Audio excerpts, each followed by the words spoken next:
Hey boxing fans, I'm your host, and today we're diving into one of the most exciting matchups on the horizon. This is the preview for Moses Itauma versus Dillian Whyte, set to explode on August 16th in Riyadh, Saudi Arabia. This fight isn't just another bout, it's a defining moment, a passing of the torch in the heavyweight division that could redefine the sport's future. Get ready to break it down with me. Let's go. First off, let's talk about Moses Itauma. At just 20 years old, this kid's a phenomenon. Undefeated at 12-0, with 10 knockouts, he's been steamrolling through opponents with a ferocity that's turned heads. His recent 2-round demolition of Mike Balogun back in April, and that first-round obliteration of Dempsey McKean just a couple of months ago show his raw power, pinpoint accuracy, and finishing instinct. But here's the big deal. Those guys are a level below gatekeepers, more like stepping stones or sparring partners than true tests. This fight against Dillian Whyte is his first real step up, a massive leap from those tune-ups to a former world title challenger with a storied career. For Itauma, this is the moment to prove he's not just a prospect with potential, but a contender ready to claim the heavyweight throne and challenge the division's elite. The pressure's on, and the world's watching to see if he can handle this step into the big leagues.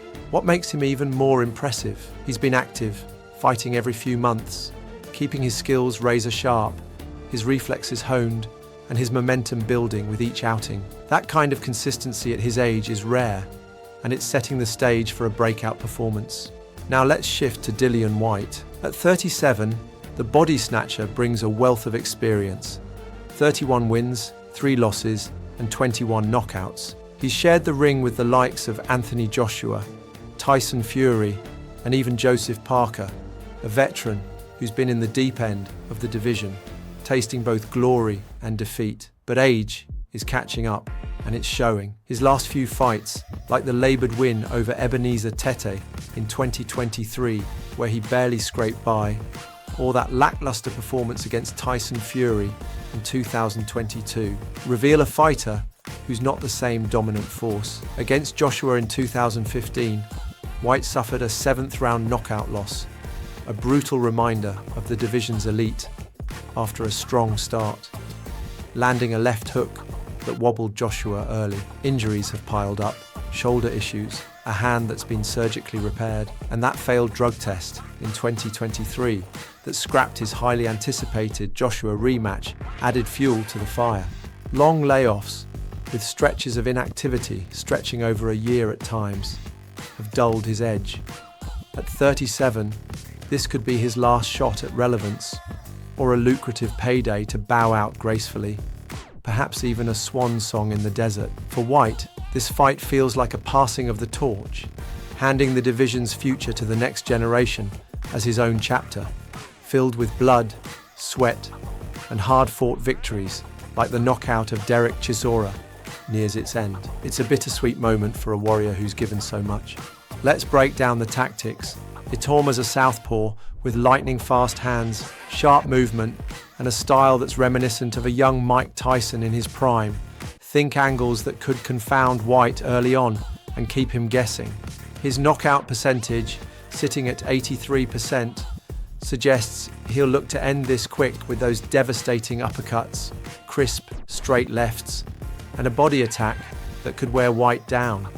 Whyte, though, is an orthodox brawler who thrives on pressure, using his physicality to close the distance, and that lethal left hook has ended careers.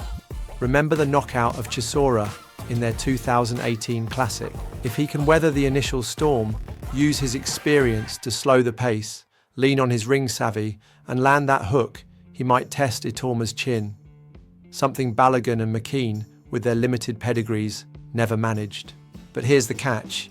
Whyte's been out of the ring for months, his last fight a distant memory, and his stamina's questionable after only lasting 6.4 rounds on average in his last 5 fights, with signs of fading in later rounds against top-tier opponents like Fury. Itauma's youth and activity, fighting every few months, give him the edge in speed, endurance, and freshness, especially against an opponent who's been sidelined and whose reflexes might not be as sharp as they once were.